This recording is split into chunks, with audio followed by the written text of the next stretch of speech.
자, 계속 진행하겠습니다. 지금 보고 있는 그림은 페란티 현상에 대한 그림이죠. 페란티 현상에 대한 그림. 그래서 페란티 현상을 방지하려면 블로 리액터를 설치해야 된다라는 얘기죠. 자, 이러한 페란티 현상의 발생 원인이 뭘까요? 뭐 때문에 그런다고 그랬죠? C 때문에 그런다 그랬죠? C. 선로에 대한 C가 크기 때문에 그렇다. C는 이제 주로 무부하에 대해서 C가 그 영향이 크다라고 얘기했잖아요. 무부하는 L이 적어지니까. 자, 이러한 페란티 현상에 대한 문제인데요. 수전단 전압이 송전단 전압보다 높아지는 현상을 무슨 효과라고 하는가요? 물어봤어요. 페란티 효과, 페란티 현상이죠. 표피 효과, 근접 효과, 도플러 효과 이런 것들은 전부 다 자기학에서 배우는 이야기들이 될 겁니다. 자, 여기까지가 이제 여러분들이 3장을 공부한 것이 되겠고요. 지난 시간에 이어서 공부했던 것들 출제 예상 문제라고 되어 있는데 이거 관연도 문제죠. 관연도 문제 풀어보겠습니다. 관연도 문제인데요. 여기 잘 보세요. 3상 3선식 선로에서 수전단 전압이 주어졌어요. 역률이 주어지고요. 6000kV에 3상 평형 부하가 연결되어 있어요. 저항과 리액턴스가 주어졌네요. 뭘 구하라 그러죠? 송전단 전압을 구하래요. 자, 이 이야기는 전압 강하를 구해서 송전단 전압을 구하려면 수전단 전압에다가 더하란 얘기죠. 전압 강하를 구해서 더하라. 3상 전압 강하는 어떻게 되겠느냐라는 얘기죠. 그 전압 강하 구하는 방법은 여러 가지가 있죠. 여러 가지가 있어요. 어떻게 구했죠? 전압 강하 2는 근사식이 V분의 P에 R 플러스 X 탄젠트 세타죠.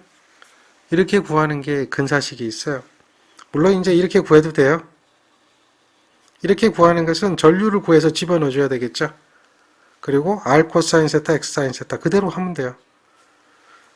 전류를 구해서 집어넣어줘야 되는데요. 이거는 전류를 구할 필요가 없어요. 수전 전압이 6600V죠. 거기에 P 6000kV잖아요. 바로 전압 강하 구할 수가 있죠. R 3, X 4인데 탄젠트 세타니까 코사인분의 사인이죠. 코사인이 역률이 0.8이면 사인은 0.6이 되는 거죠. 얘를 계산기 누르면 돼요. 그러면 전압 강하가 얼마 나오나 한번 보세요. 누를 수 있겠습니까? 여기가 들어가야 될 식은 킬로와트로 넣어줘야 되고 여기는 kV니까 여기다 뭐 해줘야 돼요? 600에다가 10의 3승에다가 어떻게 해줘야 돼요? 0.8을 곱해줘야 되겠죠? 그러니까 여기다가 0.8을 곱해줘야 돼요. 0.8 단위 환산을 봐야 되겠죠. 그래서 여기에다가 얼마를 곱해줘요? 킬로와트로 만들어줘야 되겠죠. 그러면 됩니다. 그래서 여기다가 6600을 더하면 전압이 나오는데요. 7036이 되겠죠. 요거 답을 찾아내면 되죠. 정리하세요. 그래서 근사식을 쓸 때 근사식의 요거의 단위는 킬로와트다. 요거는 kV다.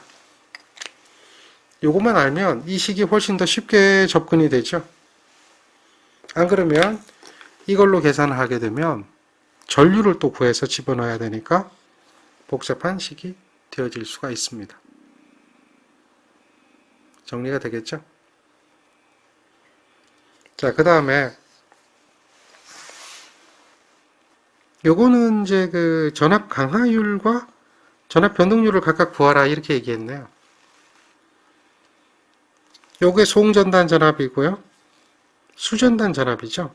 그럼 요 두 개 가지고 구할 수 있는 것은 전압 강하율입니다. 이렇게 전압 강하율은 수전 전압이고 송전 전압이죠. 요거 곱하기 100을 하면 되니까 8.2% 이 정도는 뭐 쉽게 계산할 수 있죠. 8.2%예요. 그러면 답은 이거죠.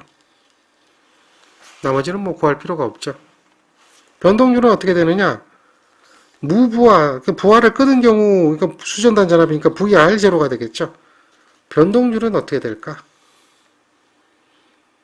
VR분의 수전단 전압분의 VR0 무부하, 부하를 끄는 경우에 대한 6300이 있다는 얘기죠. 전압 변동의 폭을 가지고 구한 거죠. 그러니까 전압 강화율과 변동률은 달라요. 요거 계산하시면 3.28%예요. 얘 강화율하고 변동률을 구분해봐라. 뭐 이런 이야기죠. 이 식에서 보면 전압 변동률이란 말이에요. 전압 변동률이라는 거죠. 그러니까 이게 뭐냐? 부하를 끄는 경우에 수전단 전압이라는 거죠. 그러니까 부하를 붙인 경우 수전단 전압과 부하를 끄는 경우에 수전단 전압이 서로 달라요.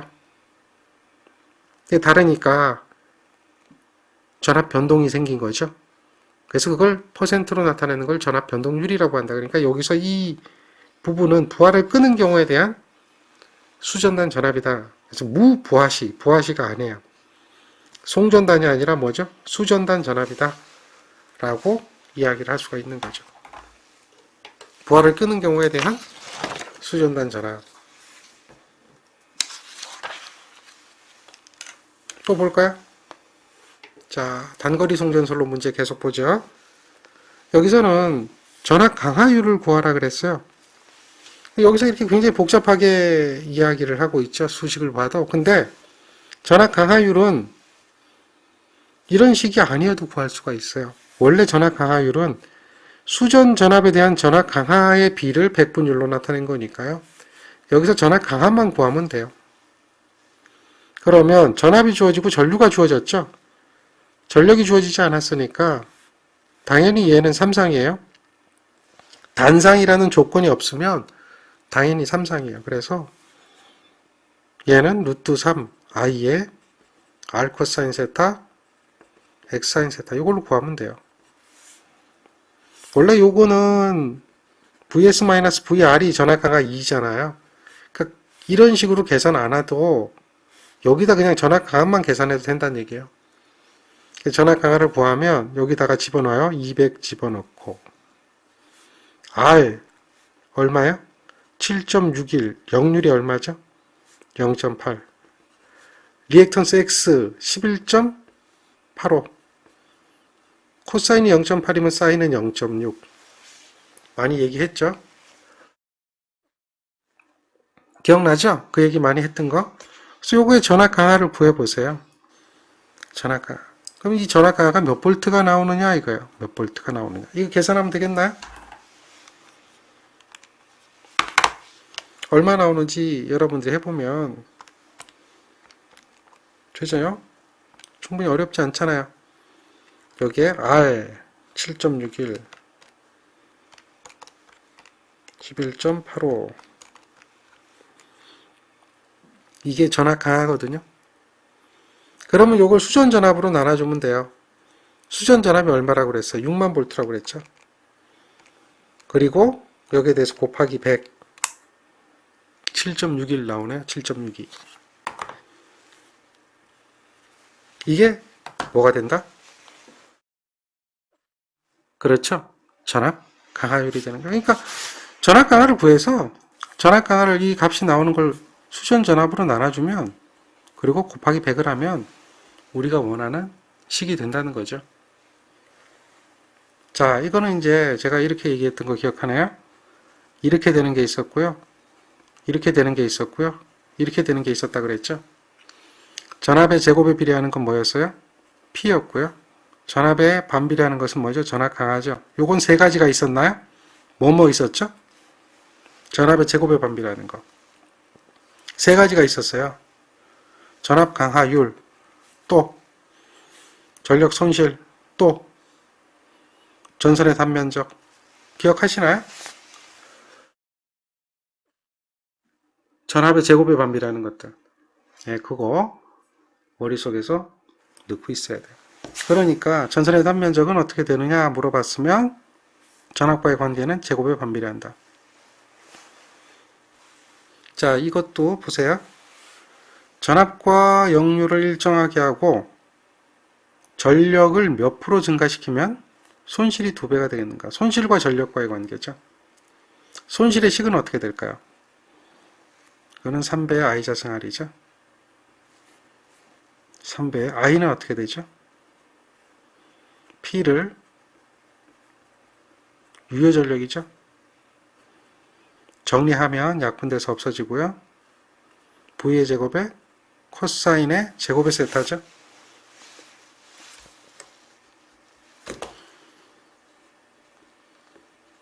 여기에 P제곱에 R이 이렇게 되겠죠. 자, 이때에 손실과 전력은 어떻게 되죠? 무슨 관계가 있습니까? 손실과 전력은 무슨 관계가 있어요? 이 관계를 한번 보세요.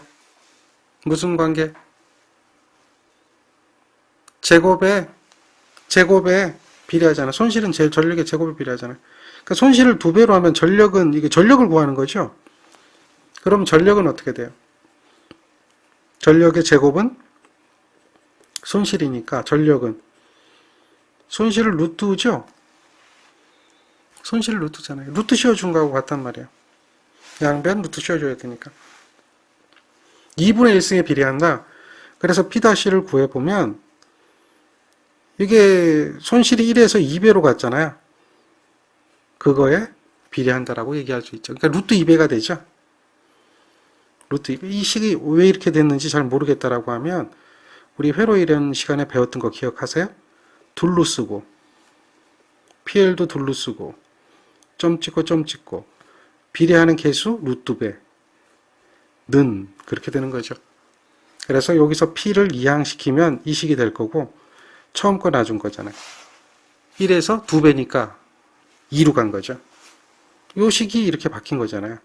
이 정도는 이해하고 있어야 되는 거죠.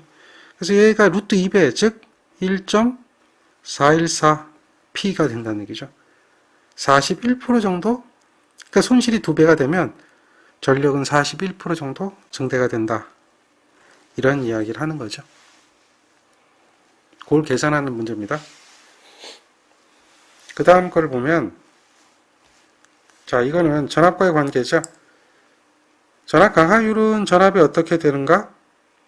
전력 손실은 전압이 어떻게 되는가? 전력 손실도 전압의 제곱에 전압 강하율도 전압의 제곱에 반비례했죠. 그러니까 둘 다 전압을 n배 승합하면 제곱의 반비례가 되겠죠.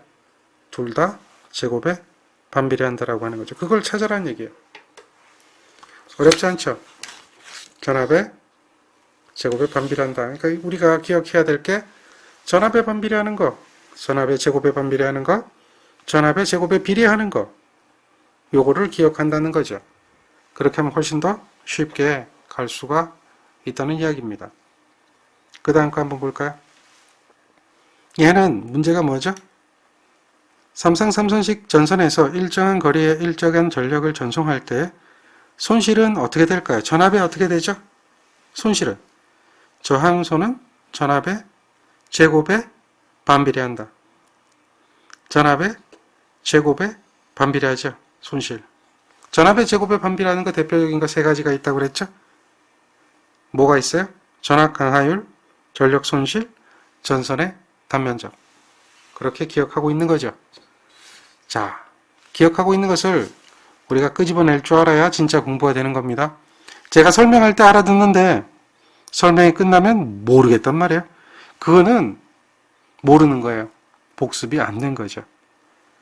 연습이 충분히 됐다는 얘기는 설명을 듣고 이해했던 것을 스스로가 끄집어낼 수 있을 때 그 연습이 충분히 됐다는 거죠. 항상 머릿속에서 끄집어내는 연습, 생각하는 연습을 해줘야 돼요. 전압을 높일 때 발생하는 경제적인 문제 중에 옳지 않은 것은 무엇인가 물어봤어요. 경제적인 문제를 얘기하고 있어요. 경제적인 문제. 다른 문제는 아니에요. 전압이 높아지면 어떤 경제적인 문제가 나올까요? 그 높은 전압에 견딜 수 있는 기계기구들을 써야겠죠. 100V보다는 200V가 훨씬 더 절연을 많이 해야 되잖아요. 154보다는 345가 훨씬 더 절연을 많이 해야 되겠죠.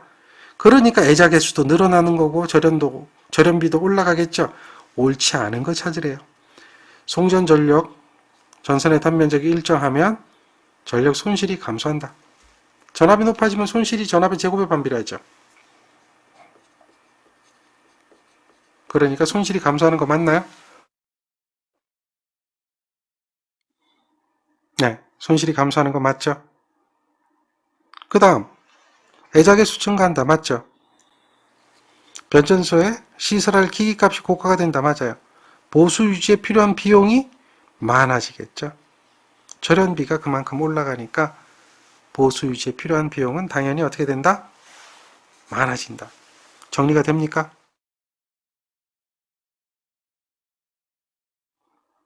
어때요? 문제는 안 어렵죠? 자, 이 문제도 한번 볼까요? 154에서 승합을 했어요. 얼마로 승합을 했는가? 3, 4, 5로 승합을 했어요. 그리고 같은 손실률로 송전을 하게 되면 전력은 어떻게 될까요? 손실률이 일정할 때 전력은 우리가 전압의 제곱에 비례하는 거라 그랬죠. 그러니까 식을 세워보면 이 정도는 여러분들이 비례식을 세울 수 있어야 되고요. 따라서 P-를 구해보면 전압이 얼마예요?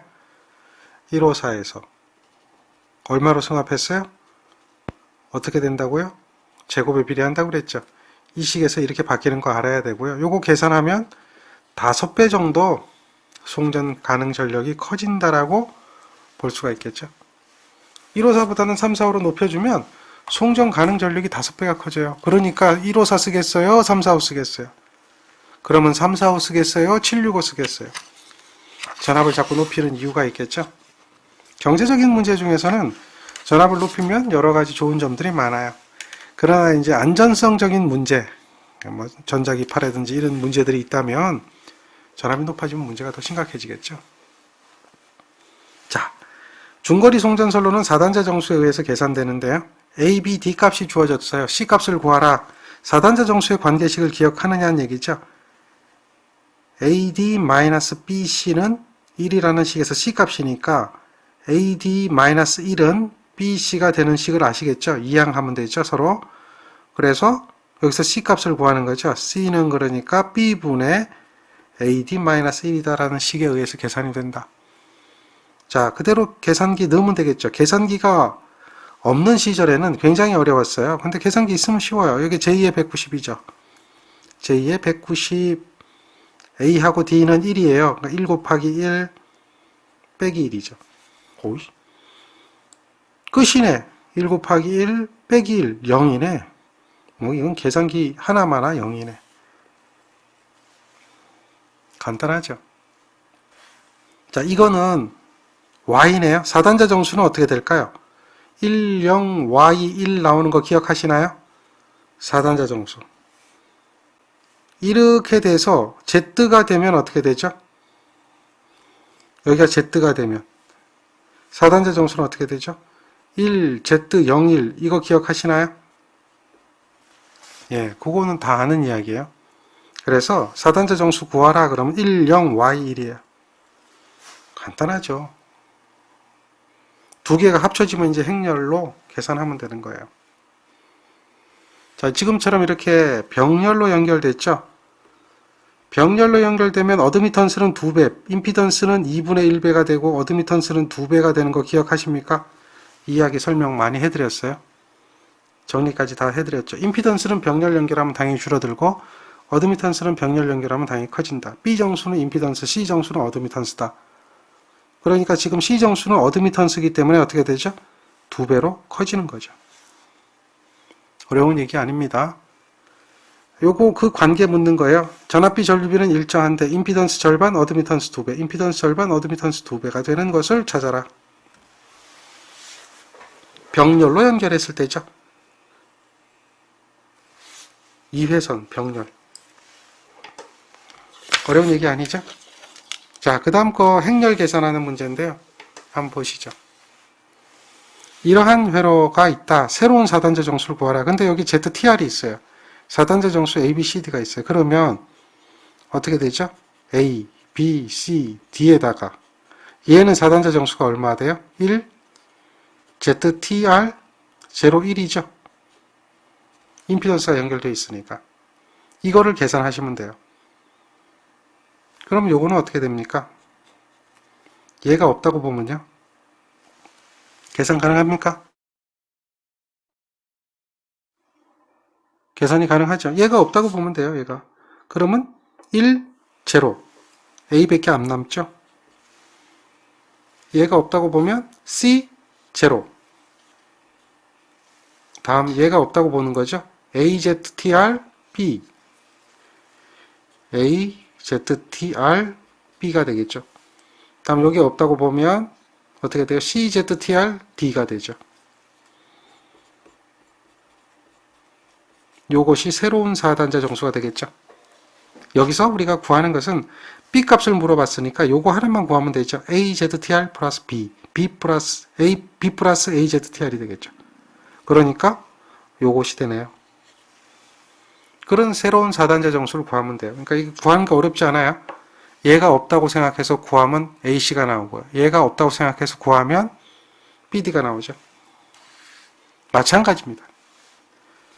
자, 이때에 4단자 정수에서 뭘 구하냐면 D 값을 구하라는 거예요. 그러면 이제 다 구할 필요 없어요. 요거는 A, B, C, D가 되겠죠. 요거는 어떻게 돼요? ZR이죠. 1, ZR 01이죠. 4단자 정수. 여기서 D 값을 구하는 거예요. 요것만 구하면 되죠. 그러면 얘가 없다고 생각하면 이거 곱하기 이거에다가 더하기 이거 곱하기 요거죠. 그러니까 뭐가 돼요?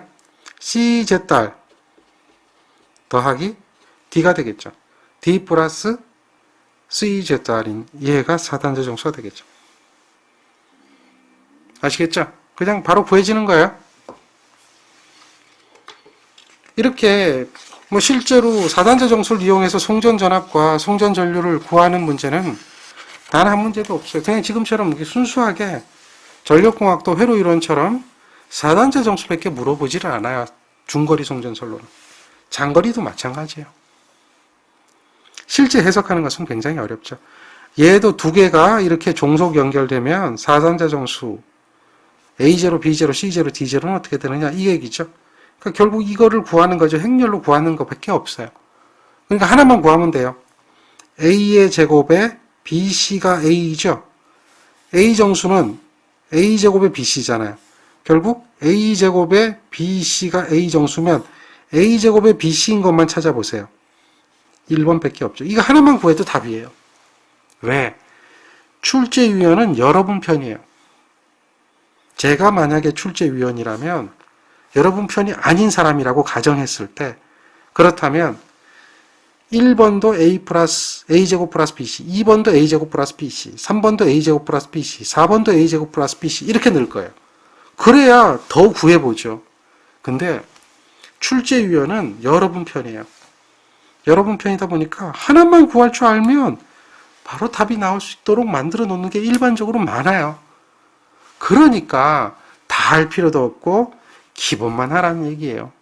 사실은 굉장히 어려운 문제지만 쉬운 거죠. 행렬에 대한 곱셈 한 가지만 하면 여러분한테 행렬을 다 이해하고 행렬에 대한 수학적인 개념을 다 이해하고 그거 아니죠. 그냥 단순하게 행렬에 곱셈하는 방법만 알면 쉽게 갈 수가 있지 않느냐라는 거죠. 전력 문제는 기껏 해봐야 나머지는 다 4단자 정수 문제인데 전력 문제는 이거 하나밖에 없어요. 뭐라고 그랬죠? 무부하 시에 충전전류, 송전전류를 구하는 거예요. 그 무부하니까 IR의 값이 0일 때 IS 값은 얼마냐 이게 묻는 거죠. 어려워요? 이건 우리 4단자 정수 기본 시기에 보면 송전전전압 VS는 A의 VR 플러스 B의 IR이었고요. IS는 C의 VR 플러스 D의 IR이었는데 IR이 다 제로다라고 이야기를 하고 있어요. 그렇다면 IS는 CVR인데 여기서 VR이 얼마죠? VR의 값은 A분의 VS니까 대입하면 A분의 C의 VS다 이 이야기죠. A분의 C의 VS다. 요거 구하는 거예요. 뭐 어렵냐는 얘기죠. 근데 이 정도가 전력공학에 관한 순수 문제가 되는 거고 나머지는 4단자 정수잖아요. 어려운 얘기가 없다는 거예요. 기본만 하면 웬만한 문제는 다 풀린다. 자, 장거리 송전선로입니다. 우리나라에서 현재 사용되고 있는 송전전압이 어느 거냐? 송전전압에 해당하는 것은 500 없고요. 220 없고요. 154 그렇죠? 이거 없어요. 500 없죠. 345 있죠. 765 있죠. 그러니까 이 기본적인 송전전압은 기억하고 있으라는 얘기고요. 자, 장거리 송전선로에서 임피던스를 Z, 어드미턴스를 Y라고 하면 특성 임피던스, 파동 임피던스 이것은 어떻게 되는가? 어떻게 된다? 루트 Y분의 Z다. 이거 찾아내면 돼요. 실제로 임피던스가 300, 다음에 어드미턴스가 1200분의 1이에요. 임피던스잖아요. 그러니까 이 단락했을 때는 임피던스를 구하는 거고 개방했을 때는 어드미턴스를 구하는데 임피던스 Z는 300이 맞아요. 근데 어드미턴스, 요건 임피던스가 아니야. 개방한 경우는 어드미턴스를 구하는데 1205ohm이라는 얘기는 어드미턴스가 1200분의 1이라는 거죠. 모로 나타내는 거니까. 어드미턴스가 1200분의 1이 주어졌을 때 이때 특성 임피던스를 구하라. 그러니까 300, 여기는 얼마야? 1200분의 1이 된다는 거죠. 그거를 루트 씌워주면 된다는 거죠. 계산하면 600이 특성 임피던스가 되는 겁니다. 무슨 얘기인지 아시겠죠? 아, 우리가 임피던스를 구하는 것은 단락 시험에서 구하는구나. 어드미턴스를 구하는 것은 개방 시험에서 구하는구나. 라고 하는 것 정도는 이해해야 되겠죠. 그것도 이제 이렇게 보시면 굉장히 간단한 얘기예요. 어떤 거냐면 여기 있는 이 Z를 구하려면 개방하면 구할 수가 없죠. 개방하면 이 Z 구할 수 없잖아요. 여기다 어떻게 해요? 이렇게 단락해줘야 Z를 구할 수가 있죠. 그 다음에 마찬가지로 이렇게 되어 있는 거는 단락하면 구할 수가 없잖아요. 단락해보세요. 전류가 다 1이 흘러가 버리죠. 그러니까 단락하면 안 되고 어떻게 해야 돼? 이거는 개방을 해야 이 Y를 구할 수가 있겠구나. 얘는 Z를 구하려면 단락을 해야 구하겠구나. 그러니까 얘는 단락 시험에 의해서 구하는 거구나. 얘는 개방 시험에 의해서 구하는 거구나. 이 정도는 여러분들이 기초 지식이 되는 거죠. 그 정도로는 알고 계세요. 그래서 삼상 단락 시험하고 무바 개방 시험을 이용해 가지고 임피던스와 어드미턴스를 구해서 그 회로에 대한 특성 임피던스를 구하고 이런 이야기가 되는 거예요. 자, 정리하시고요. 자, 지금 같은 경우는 C 값, L 값이 주어졌어요. 특성 임피던스 구하래요.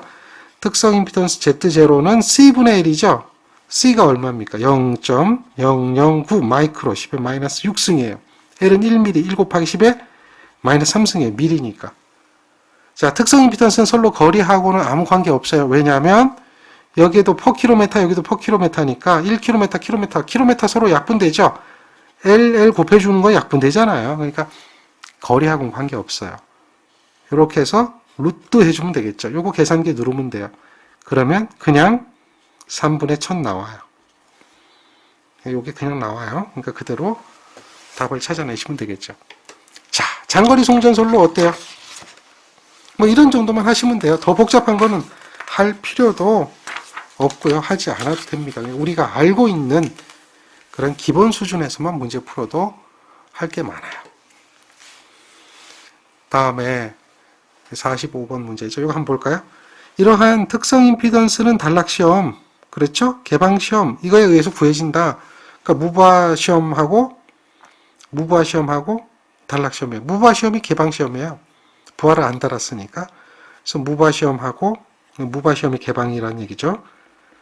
부하를 안 단 시험, 단락 시험으로서 우리가 이제 Z하고 Y를 구하는 거예요. 무바 시험은 Y를 구하고요. 단락 시험은 뭘 구해요? Z를 구해서 우리가 이제 특성 임피던스와 전파 정수를 구한다. 뭐 이런 이야기가 되는 거죠. 장거리 송전선로의 특성 임피던스는 어떤 회로로 다루는가? 우리가 이제 분포 정수 회로로 다룬다. 뭐 이런 걸 알고 있죠. 다음에 특성 임피던스는 어떻게 되는가? 선로의 길이하고 무관해지는 거 알죠? 길이하고 무관하고 또 그 선로가 무한장 선로로 표시할 수가 있다. 이런 걸 우리는 알고 있습니다. 그 다음 거 한번 볼까요? 자, 이 문제도 한번 보세요. 이거는 뭘까요? 인덕턴스를 구하라 그랬죠. 전파 속도하고 Z0 특성 임피던스하고 전파 속도를 할 때 인덕턴스를 구하래요. 그러면 특성 임피던스는 인덕턴스로 표현하면 어떻게 되죠? C분의 L이죠. 전파 속도는 인덕턴스로 표현하면 루트의 LC분의 1이죠. 3 곱하기 10에 8승 메타/세크 나오는 거죠. 그러면 이거 두 개를 곱해보세요. Z0하고 전파속도 V를 곱하면 루트의 C분의 L에다가 여기다가 어떻게 돼요? 루트의 LC분의 1을 이렇게 되겠죠. 곱해버리면 이거예요. 그러니까 C가 나오죠. 안 된단 말이에요. 약분되니까. 그러면 이건 곱하면 안 되겠네. ZL을 구하라 그랬으니까 인덕턴스를 V로 나눠줘야 되겠죠. V로 나누면 어떻게 돼요? 루트의 C분의 1에다가 루트 LC가 되죠. 그러면 이게 없어지네요. L만 남죠. 그러니까 Z0에다 V로 나눠줘야 된다. Z0에다가 V로 나눠줘야 된다. 이게 우리가 원하는 인덕턴스 값을 구하는 이야기가 되겠죠. 자, 이건 진행파 전파 속도를 묻는 거죠. 진행파 전파 속도. 다음 중 조상 설비라고 할 수 없는 것은 무엇인가? 상순 표식입니다. 다음에 동기조상기는 무엇일까요? 동기조상기에 대한 설명에 맞는 것을 물어봤어요. 원리가 뭐라 그랬어요? 무부하 운전 중인 동기전동기가 원리가 된다 그랬죠. 그리고 그것을 과여자 또는 부족여자 운전해서 역류를 개선하는 겁니다. 그러니까 무부하 운전 중인 동기전동기로 역류를 개선하는 것이 동기조상기입니다. 맞는 건 물어봤나요?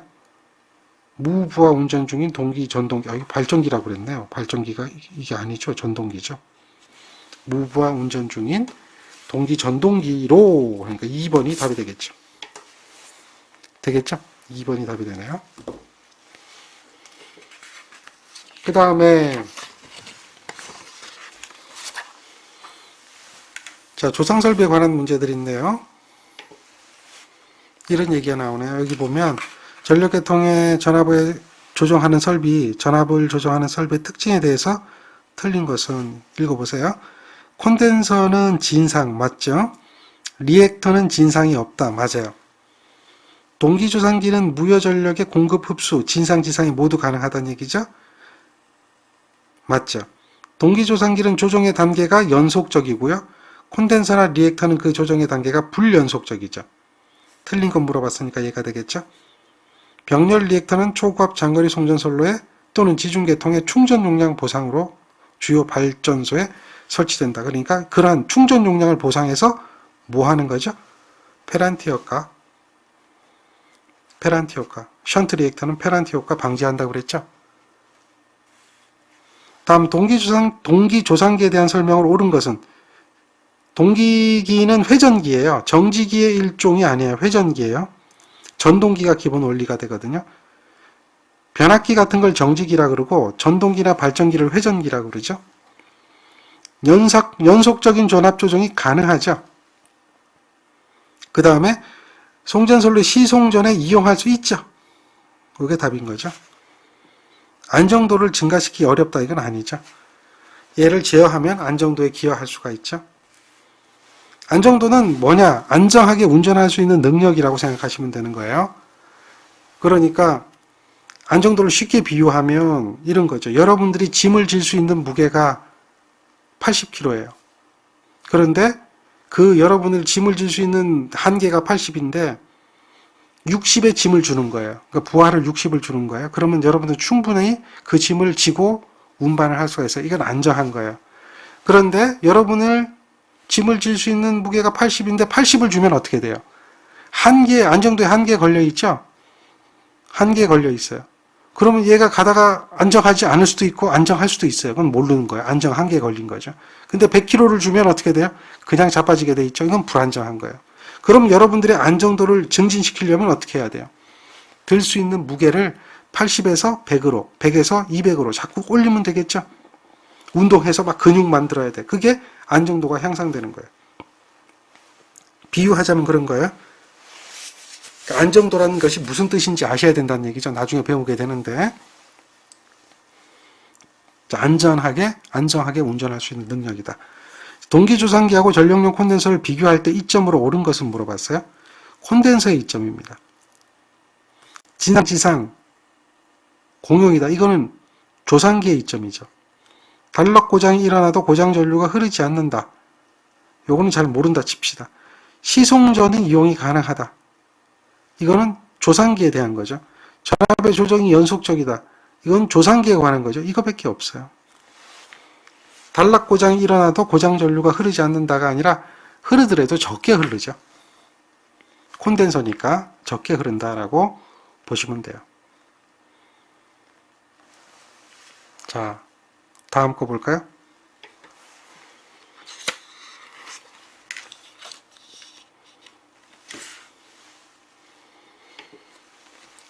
자, 요거는 오고조파 제거하는 거 기억하십니까? 오고조파 공진조건. 오고조파 공진조건. 직렬 리액터는 몇 고조파를 제거한다? 기본이 오고조파 제거예요. 오고조파 제거. 어느 거죠?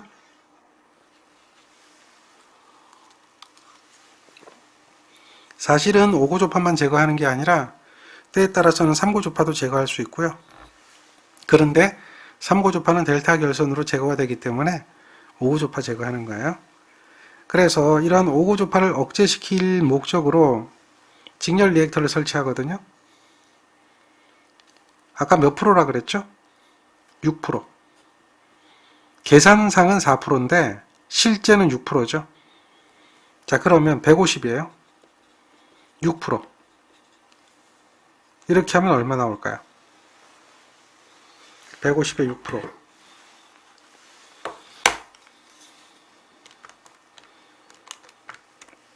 9kV가 되겠죠. 9가 없어요. 9가 없어요. 그러면 계산상은 4%죠. 4%. 6이에요. 6. 근데 문제가 여기서 계산상이냐 실제냐 이걸 제시하지를 않았어요. 만약에 계산상 하면 3번이 답이 되는 거예요. 실제는 9kV죠. 6% 써요. 근데 이제 문헌에 보면 5에서 6% 쓴다라는 경우도 있어요. 5%로 보면 7.5가 되죠. 0.05로 보면 7.5가 되죠. 그러니까 5kV로 보면 5%로 보면 7.5kV가 답이 될 수도 있죠. 이 문제는 좀 좋지 않은 게 명확하게 주어지질 않아요. 이게 실제 용량을 물어보는지 계산선 용량이 얼마인지. 그래서 명시해 주는 게 좋아요. 문제를 고치세요. 6%가 일반적인 실무적인 이야기고요. 계산상은 4%니까 어거지로 7.5로 맞추는 것보다는 여기다가 단 계산상이다.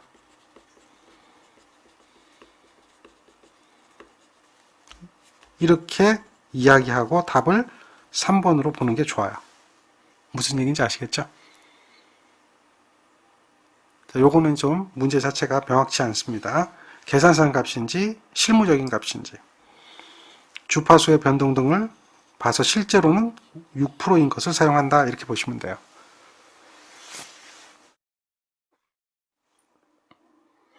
자, 그 다음에 송전계통에서 콘덴서하고 직렬로 리액터를 설치했어요. 제거되는 고조파는요 했어요. 주목적인 몇 고조파죠? 5고조파 제거하죠. 주목적은 5고조파를 제거하는 것이 주목적입니다. 3고조파도 제거는 할 수 있어요. 근데 주목적이 아닌 거죠. 예. 다음 걸 볼까요?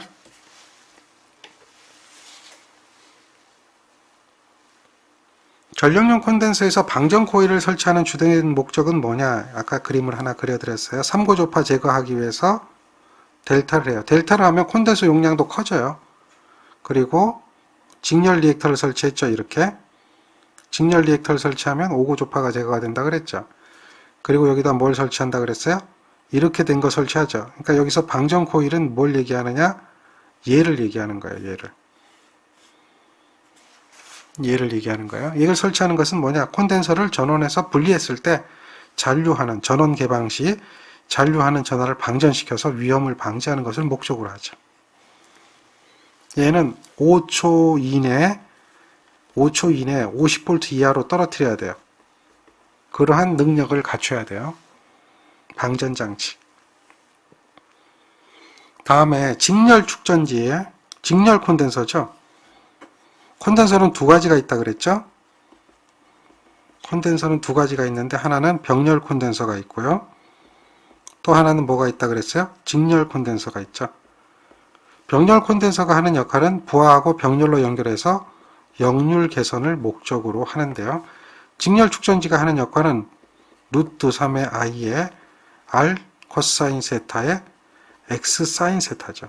그래서 이 x 값을 줄여주는 거예요. xl-xc를 해서 요걸 키워줌으로 해가지고 x 값을 줄여주는 거예요. 얘를 작게 해주는 거예요. 그러면 요게 줄어들겠죠? x 값이 작아지면 어떻게 된다? x 값이 작아지면 전압강화가 줄어들겠죠? 그러니까 전압강화 보상이에요. 전압강화 보상을 목적으로 하는 것이 직렬 콘덴서예요. 전압강화를 선로에 전압강화를 보상한다. 그래서 직렬 콘덴서의 이점이 아닌 것을 물어봤죠. 리액턴스, 인덕턴스를 보상하고요. 전압강화가 줄어드니까 전압변동 줄어들겠죠. 그리고 또 안정도도 증가돼요. 안정도가 증가되는 것은 아까 얘기했잖아요. 공급할 수 있는 능력을, 운반할 수 있는 능력을 키우면 된다고 그랬죠. 그게 요 식으로 결정이 돼요. 그러니까 요게 작아지면 한계가 커지는 거죠. 안정도가 커지는 겁니다. 한계가 커지는 거니까 역률을 개선한다. 이거는 거리가 멀다는 얘기죠. 이거는 직렬 콘덴서가 하는 게 아니라 병렬 콘덴서. 얘는 병렬 콘덴서가 하는 역할이다. 다음에 전압을 조정하는 가장 보편적인 방법, 송전계통이죠. 전압을 조정하는 가장 보편적인 방법은 무효전력을 조정하는 겁니다.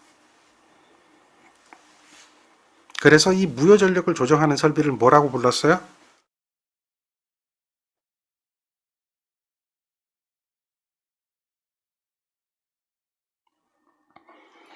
조상설비라고 불렀잖아요. 조상설비. 무효전력을 조정하는 설비가 조상설비예요. 자꾸 답변을 하셔야 돼요. 자, 그 다음에 제5구조파를 줄이는 방법은 어떻게 될까요? 콘덴서에 뭘 삽입한다? 직렬로 리액터를 삽입하면 제5구조파가 제거가 된다는 얘기죠. 5구조파 공진 조건에 의해서. 다음 문제 볼까요? 델타 결선에서 제거되는 구조파를 묻는 거죠. 송전선로에 사용하는 변압기 결선에서 델타를 쓴대요. 왜 할까요? 아까 설명드렸죠. 델타를 하면 동이상이 되기 때문에 제3구조파는 델타 권선 내에 순환해버리죠. 제3구조파가 제거되는 거예요. 그러니까 송전선로에서는 이렇게 YY 결선을 하잖아요. 그러면 델타를 하나를 두게 돼 있어요. 3권선 변압기라고 그래요. 이런 것을 3권선 변압기라고 하는데 YY에 델타를 하나 두게 돼 있어요. 이 델타를 두는 이유가 3구조파 제거의 목적을 가지고 있는 거예요. 물론 여기에서 델타 권선이 변전소에만 쓰고 여기다가 조상설비도 설치하고 하지만 델타는 제3구조파를 제거하죠. 델타 결선을 포함하는 이유는 제3구조파를 제거하기 위함이다. 이러한 델타 권선을 가지고 있는데 이걸 이제 Y 결선에서 델타를 얘기하는 거예요. 요거를 안전권선이라고 그래요. 여기다 조상설비를 설치하게 되어 있죠. 이러한 조상용 전력용 콘덴서는 어디에 접속하는가 하면 바로 이 델타 권선에다 안전권선에다가 설치한다. 그런 얘기죠. 그래서 이러한 델타 권선의 3권선 변압기 델타 권선의 목적, 안전권선의 목적은 제3구조파 제거, 조상설비 설치, 변전소, 발전소, 소내용 전원 공급을 목적으로 하는 거죠. 정리되겠습니까? 그래서 1차 변전소에는 3권선 변압기가 있다. 유리한 결선은 뭐냐? 바로 이런 결선이 되겠죠. 변압기에 1차 측에 제3구조파가 있을 때 2차 측에 제3구조파가 제거되지 않고 나타나는 하면 YY 결선이죠. 그래서 델타를 하나 더 붙여주는 거예요. 제거되는 하면 델타가 들어가는 거고 제거되지 않으면 YY가 됩니다. 자, 그 다음에 송전 용량 계산하는 문제들이 있네요. 자, 이거는 용량 계수가 주어져 있죠. 거리가 1호사고요. 송전 전압도 1호사죠. 그렇다면 용량 계수에 의한 송전 용량은 어떻게 되냐. 용량 계수가 이렇게 친절하게 주어졌어요. 그리고 1호사죠. 그리고 1호사의 제곱이죠. 이렇게 하면 킬로의 제곱이니까 킬로가 되죠. 그래서 1848 빵빵 킬로와트가 됩니다. 킬로고 킬로의 제곱이니까 킬로가 된 거예요. 킬로가 하나 나눠져서 없어진 거죠. 용량 계수에 의해서 구한 거고요. 이러한 송전 용량 결정에서 관계가 먼 건 뭐냐? 우리가 이제 쉽게 생각하면 송전 용량은 송수전 리액턴스에 의해서 구하면 이렇게 계산이 되죠. 그러니까 송수전에 대한 상차각이 필요하고요. 다음에 거리가 먼 거 찾으라고 그랬어요. 그 다음에 뭐 송전전압, 수전전압 이런 것들이 들어가죠. 리액턴스 X도 들어가죠. 그러니까 리액턴스 X라고 하는 것은 이제 조상 설비가 들어갈 수가 있죠. LC에 대한 이야기가 되는 거니까 이해되겠죠. 그 다음에 송수전 효율 뭐 이런 것도 우리가 고려가 돼야 돼요. 송전 거리도 고려가 돼야 되고요. 이거는 이식 하나만 가지고 이야기하는 게 아니라 용량 계수에 의해서도 이야기가 돼야 되고 또 특성 임피던스에 의해서도 이야기가 돼야 돼요. 그러니까 이제 특성 임피던스도 그 송전 용량을 결정하는 것 중에 하나가 되겠죠. 식이 요것도 되지만 또 P는 Z0분의 VR의 제곱으로서 특성 임피던스도 송전 용량을 결정하죠. 그러니까 그런 것들을 고려를 해본다면은 거리가 먼 건 뭐냐? 선로의 충전 전류하고는 거리가 멀다는 얘기죠. 자, 송전 거리가 멀어질수록 송전 가능 전력이 적어진다라고 하는 것은 거리가 멀어지면 이게 커지죠. 왜냐하면 킬로미터당 값이기 때문에 VS, VR의 사인 델타에서 얘가 커지기 때문에 그래요. 얘가 킬로미터당 값이니까 선로의 송수전 리액턴스, 유도 리액턴스가 커지기 때문에 그렇다. 자, 그 다음은 이제 전력 원선도에 관한 문제인데요. 전력 원선도는 문제가 그렇게 복잡지 않아요. 지금처럼 원선도 반지름이 뭐냐라고 하는 건 B분의 ESER이 되는 거죠. 그리고 원선도를 그리려면 무엇이 주어져야 되느냐? 뭐 회로 정수, 이게 4단자 정수도 들어가야 돼요. 이게 B가 들어가 있으니까. 4단자 정수, 회로 정수도 있고요. 송전단 전압, 수전단 전압도 있어야 되겠죠. 그 원선도를 그리려면 무엇이 주어져야 되느냐? 우리가 이제 원선도 쭉 이야기했을 때 제일 첫 번째 역률, 전압, 전류 뭐 이런 걸 이용했잖아요. 그리고 원의 방정식을 구했죠. 그걸 얘기하는 거예요. 그 다음에 가로축과 세로축은 뭐냐? 가로축이 유효전력, 세로축이 무효전력이다. 유효전력과 무효전력이다. 뭐 이런 정도죠. 특별히 뭐 복잡하게 나타내는 문제들은 여러분들이 안 하셔도 되고요. 지금 이런 정도만 하시면 충분히 다 가능한 이야기들이 될 겁니다. 다음에 여러분들 이제 같이 공부해야 될 얘기가 중성점 접지 방식입니다. 자, 중성점 접지 방식이죠. 요 이야기는 우리 다음 시간에 계속해서 같이 공부를 해볼 수 있도록 하겠습니다. 자, 오늘은 여기까지 하겠습니다. 수고하셨습니다.